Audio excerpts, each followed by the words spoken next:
Ever since Bungie made it so that each frame of shotguns gets their own unique pellet spread, precision frame shotguns have gone way up in my book for PvP. They feel more reliable in locking up one-hit kills from good range. I still cling to my found verdict, like the D2 fanbase clinging to the hope that Lightfall will solve all of our problems, but I've been using a lot of Matador lately, much more than usual. It was already fairly hot, but again, with that new pellet spread buff, IMO, it's kind of a must-have for PvP right now. Today, I'm going to show you a lightning quick way to farm the gun. I experimented with a couple different weapons and loadouts, and when we found what worked, our runs were getting done in literally under 2 minutes, even if I managed to F up during the DPS phase. And believe me, if I can get it done with mistakes while moderately sauced on eggnog, it'll be a cakewalk for you. But hey, real quick, you've got a phone, right? Then you could be playing the best free-to-play action-packed mobile game of all time, Raid Shadow Legends. Raid's got something extra special happening right now that you might not believe. They've released a legendary champion based off MMA and pro wrestling legend Ronda Rousey. Yeah, the Ronda Rousey. In addition to taking on dragons and ice golems with her bare fists, Ronda's backstory is pretty cool, taking some inspiration from her background in combat sports. Born to a minor Banner Lord house, Ronda trained hard alongside her 7 brothers to become as formidable a warrior as they were expected to be. During a tournament run by her father, her true potential as a fighter became clear as she took on 4 knights barehanded. Eventually, she would make her way to the arena city of Velazar, kicking ass and taking names until she became queen of the arena. All of this while only fighting with her bare fists. What a G. You can get Ronda for free right now, whether you're a new or longtime player, just by logging into Raid. All you've got to do is log in and play Raid for 7 days between now and February 20th, and Ronda's yours. And this month, Raid's got a huge new update with a ton of new features, including a brand new dungeon and the introduction of Artifact Ascension. Battle through the Sand Devil's Necropolis and earn precious oil needed to take your artifacts to the next level. There's a bunch of new champions being added to the mix too, including some really cool holiday champions for those looking to get into the festive spirit. The Bastion's even been decorated in-game to look all wintry too. If you're an Amazon Prime member, you can get your exclusive rewards in Raid right now. To celebrate Ronda's arrival in Raid, you can use special promo code RAIDRONDA to get a bunch of helpful stuff like a 3-day 100% XP boost, 500k silver, and 5 full energy refills. Perfect for leveling your Ronda up so she's at the top of her game. Just enter promo code RAIDRONDA in-game and all these goodies can be yours. But wait, there's more. New players use my link or scan the QR code right here and get a free starter pack worth almost $30, a free champion Verges, and also this cool in-game loot.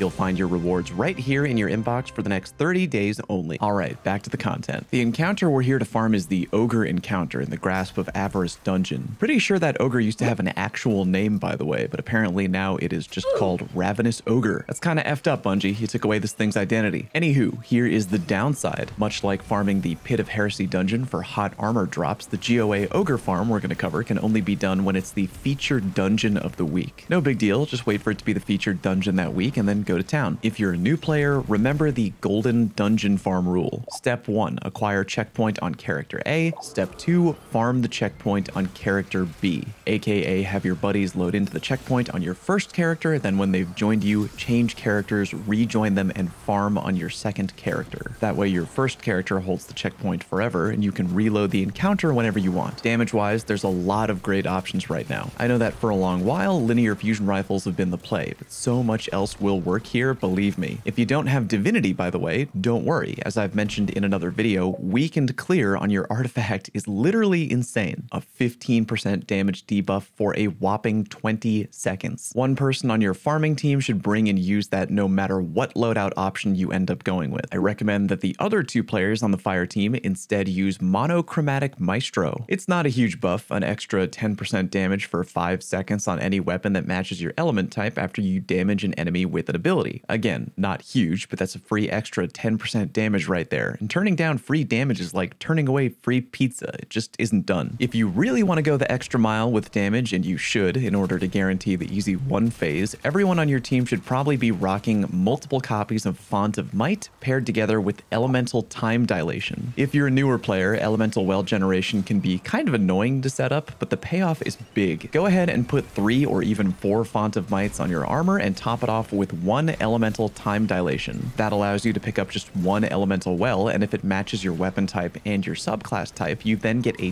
25% damage buff to that weapon for a beefy 30 seconds. Elemental time dilation allows you to stack Font of Might and take that timer all the way to 30 seconds at max if you have 4. It's pretty great. The only annoying part is creating an elemental well and doing it right before the damage phase. If you're using arc weapons, someone on your team can equip Overcharge Wellmaker, aka if you use a finisher, you generate 2 arc elemental wells. If you're using void weapons, someone on your team can use Reaping Wellmaker. Or if you don't want to complicate things, I'm sure Melee Wellmaker will do the job just fine. Either way, shouldn't be too difficult to generate an elemental well before the ogre encounter, because right before the damage phase, there should be a bunch of dirty little thrall running around, perfect for a finish or whatever in order to generate an elemental well. Before we move on to weapons, just remember that you should probably bring a Radiant Warlock well or a Bubble Titan. And yes, Font of Might does stack on top of those supers, while High Energy Fire charged with light does not. Okay, weapon time. I heard that Merciless after the recent buff is super hot fuego in the DPS department, and while that is true, we found out that trying to one phase only with Merciless resulted in our entire team running out of ammo before getting the kill. Fun for sure, but I think you'll have a much easier time rocking something else. If you have a God rolled Hothead, the tried and true 1 Gallarhorn plus 2 Clown Cartridge Hothead is primo. We tried that and dunked on the ogre fairly easy with that loadout. But I get it, not everyone has a God rolled Clown Cartridge Hothead. Another loadout that worked really well was Sleeper Simulant. Again, just make sure that one of you tags the ogre with a grenade launcher at the beginning of the damage phase to proc Weakened Clear and then beam away. That got the job done with pretty much no issue at all. By the way, if you're gonna do that, make sure you go into your gameplay settings and turn the brand new full auto setting on. That way you don't have to let go of the trigger or time your sleeper shooting at all. Literally just hold the trigger down 1 time and the game will have you firing off frame perfect linear fusion shots back to back.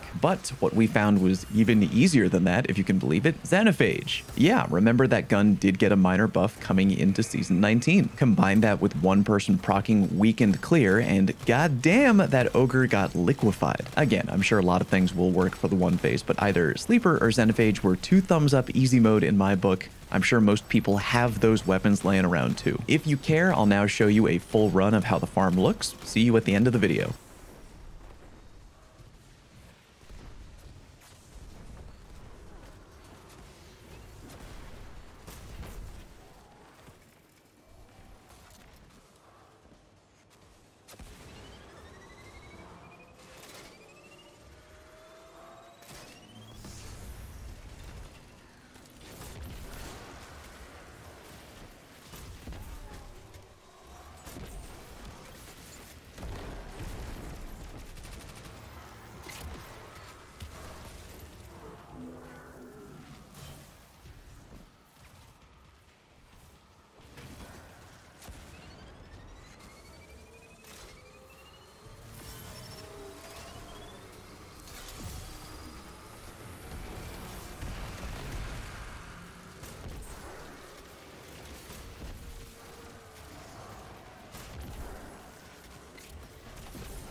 I'll try to write up a few of the key armor mods down in the video description to give you a better idea of what you should have on for tiny optimizations. Now go get a God roll Matador. Thank you very much for watching, and I'll see you on stream.